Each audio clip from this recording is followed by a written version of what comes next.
Once upon a time, in the beautiful city of Uyo, stood a prestigious boarding school named Gratis College. It was a mixed boarding school, and every parent wanted their children to attend the school.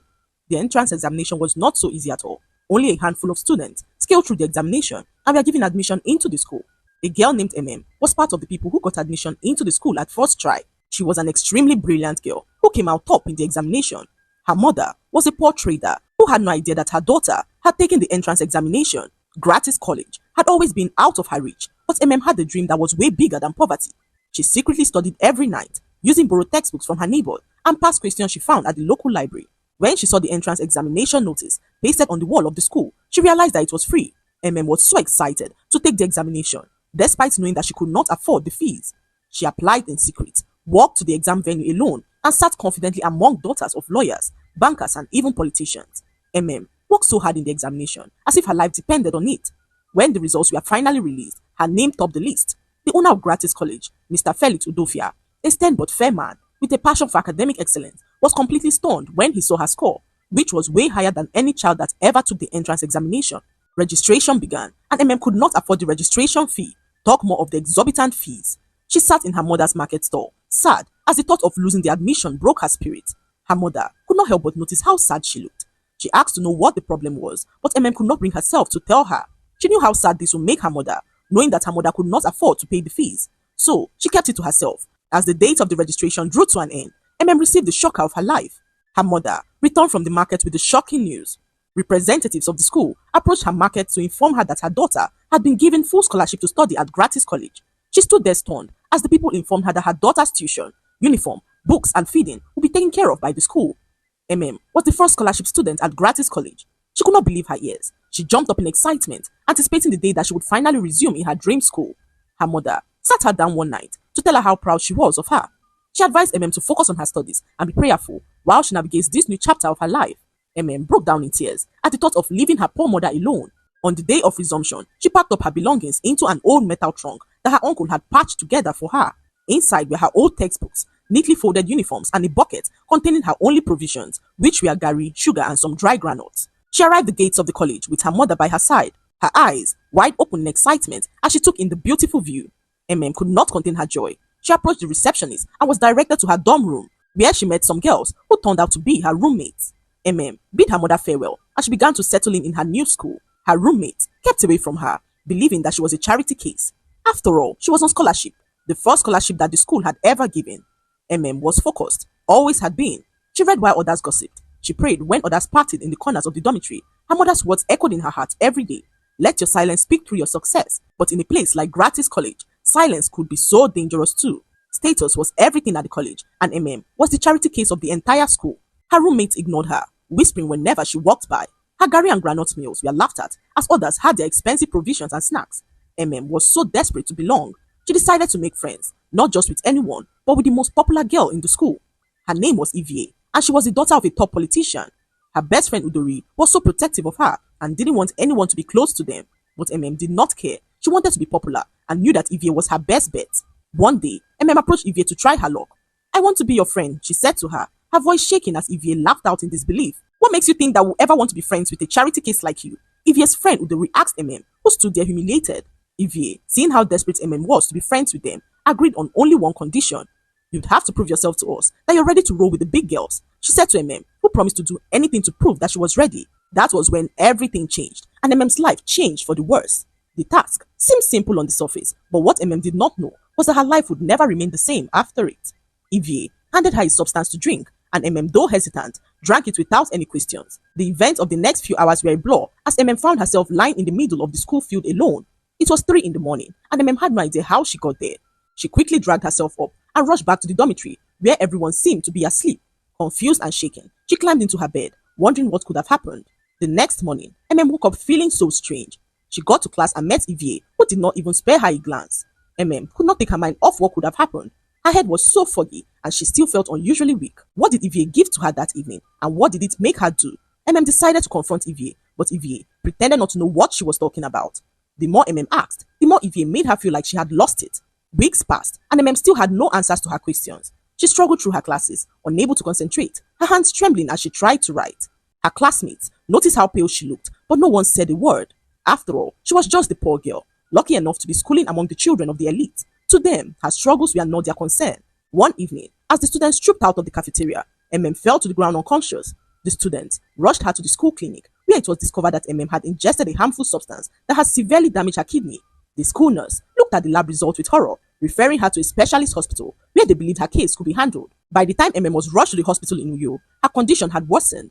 The doctors revealed that she had to undergo a kidney transplant. Without the transplant, they revealed that only had a few weeks to live. "It's EVA. She gave me a substance to drink," said to her mother, who approached the school principal to lay a complaint. She narrated all that her daughter had said to her, and the principal informed her that her daughter was a troubled child. Was a very troubled child, and we did our best to guide her, but unfortunately, the environment she came from had already shaped her decisions. Mr. Felix Udofia said coldly to her mother, revealing that the school had zero tolerance for indiscipline. Her mother sat there stunned, knowing that her daughter was not anything like what he had described. "Are you saying that my daughter is at fault? She was poisoned, and the doctors are saying that she needs a kidney transplant," she said to Mr. Felix, who informed her that she would hear back from the school. In less than 24 hours, and her mother received a letter from the school stating that she had been expelled from Gratis College. The letter cited misconduct, dangerous behavior, and violation of school ethics as its reason. It made no mention of EVA or any other student, pushing all the blame to who they stated was from a disadvantaged background. The letter simply stated that the school had gone out of its way to support a child from a disadvantaged background, but children of this sort always have a way of bringing disrepute to the very hands that try to help them. M's mother clutched the letter, her hands trembling, her eyes brimming with tears. Inside, her daughter lay unconscious, struggling for her dear life. She had no money and no one who could fight the injustice that she was currently facing. Gratis College, which was once a dream come true for her daughter, had now turned to a terrible nightmare. It wasn't long before articles began to flood the tabloids, calling the product of a rotten society. Her pictures and that of her mother was plastered all around the tabloids, with articles detailing how Gratis College's first scholarship student turned out to be a substance abuser who tried to introduce other students to substance abuse. The school publicly scrapped the scholarship program indefinitely, citing M's incident as the major reason. The news spread like wildfire, and every media outlet carried a version of the story that was twisted, manipulated, and carefully edited to protect the image of the school. M's face was plastered everywhere, shaming her mother for neglecting her daughter's upbringing. They turned her into a national disgrace, making her daughter a sore example of when the society decides to give the wrong people opportunities that they do not deserve. Her dreams were buried under headlines, and her truth was silenced beneath carefully written lies. No one talked about the fact that had topped the entrance exam. No one remembered how the school once celebrated her brilliance and excellence. Now, she was a scholarship girl who turned out to be a drug abuser. Her mother, devastated and heartbroken, refused to give up. She stood at the gates of the hospital, pleading with anyone that cared to listen to help save her child. Most people she approached walked away, whilst others who recognized her judged her for her daughter's predicament. Then, she met Ubong, a young journalist who had been following her story with keen interest. Ubong was not just any journalist. He was once a student of Gratis College who had a similar encounter so many years ago. He witnessed a huge cover-up in the school that was never spoken of again. A classmate of his died in an unusual circumstance, and the school covered it up as an accident, blaming the dead student for being careless. What had actually happened was that a group of bullies threatened a student to expose his secret if he failed to jump into the overhead tank in the school. The boy, whose name was Kalu, jumped into the tank and never came out alive. The students all dispersed, pretending not to know what had happened. Days passed, and Kalu remained in the school's tank until an anonymous report reached the owner of the school, who silently initiated a cleanup without alerting the authorities. When Kalu's parents were finally alerted, the school informed them of how rebellious their son was, stating that Kalu was such an impossible child. We tried to bring him under control, but all he does is go against the rules of the school, they said to his parents, who had no other option but to bury their son. No one ever spoke of the incident again, and the news didn't even make it to the media. So, when Ubong heard of all that happened to he knew that history was repeating itself again, seeing how the media manipulated the story to paint as a villain, just like the school had once done to Kalu. This time, Ubong refused to be silent. He began a secret investigation and realized that the school was in search of a literature teacher. Ubong decided to apply for the role, and Mr. Felix was so happy to have a former student working in the school. Ubong began to work in the school. He was so handsome, and the girls in the school could not keep their eyes off him. They all had a crush on him and giggled whenever he walked past them. One day, Evie approached Ubong to ask for help. She narrated how she was struggling with literature and asked if he could give her extra lessons after prep. Ubong, keeping his cool, agreed. He saw this as an opportunity, an opening into the truth of what happened to But what Ubong did not know was that Evie's friend Udori was watching. She had always admired Ubong from afar, ever since he joined the school. There was something different about him, the way he taught, the quiet fire in his eyes, and the way he treated each student with importance. He wasn't just another teacher, he was real, and Udori wanted to be seen by him. So when she saw Evie hovering around Ubong after prep, pretending to be struggling with literature, a subject that she had always excelled in. Jealousy stirred inside her like poison. That night, Udori could not sleep. She tossed and turned in her bed, worried that Ubong would fall for her friend Ivie. So, the next evening, she slipped a handwritten note into Ubong's drawer in the staff room, stating that Ivie was not who he thought she was. Meet me behind the old laboratory after prep, and I'll tell you all about it. The note read, and Ubong could not hold back.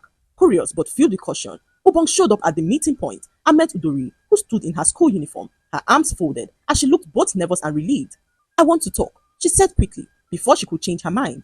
I don't know why I'm doing this. Maybe because I want you to know the truth, or maybe because I'm tired of living with the guilt, or maybe it's because I like you and I want you to see that I'm not like her. Ubong did not speak. He just listened as Udori spilled everything. She confessed how Ivie gave the drink that evening and how they all watched her from a distance, giggling as she staggered across the field, thinking it was just a silly prank.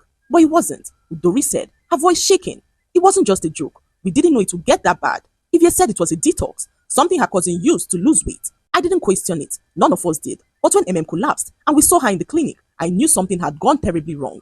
I wanted to speak out, but Ivie threatened me. She said if I ever opened my mouth, she'd ruin me. Ubong stood in silence, his jaw tight. He could feel the weight of years of injustice rising in his chest like fire.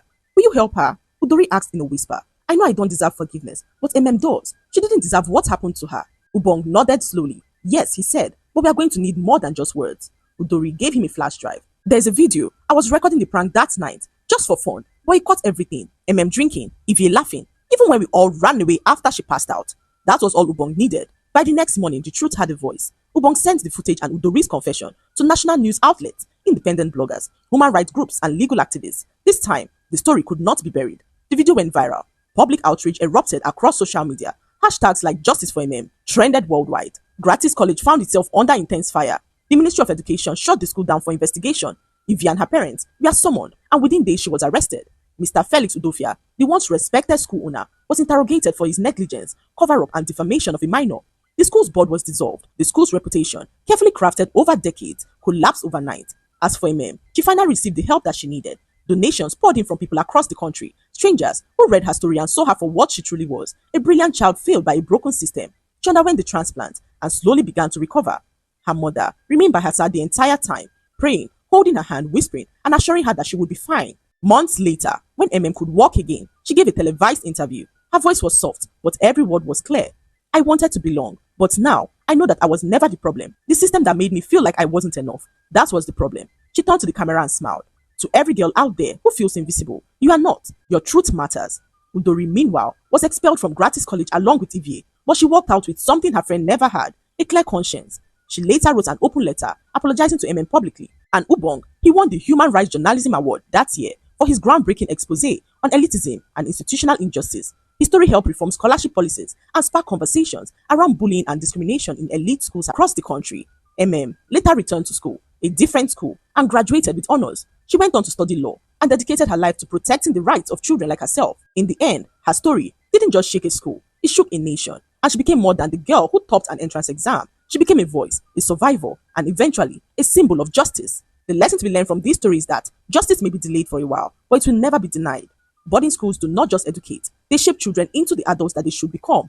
Children can be influenced, broken, or built behind closed doors. So as parents, learn to be present, stay involved, ask questions, show up unannounced, because silence, while powerful, can sometimes hide things that need to be seen. I hope you enjoyed the story.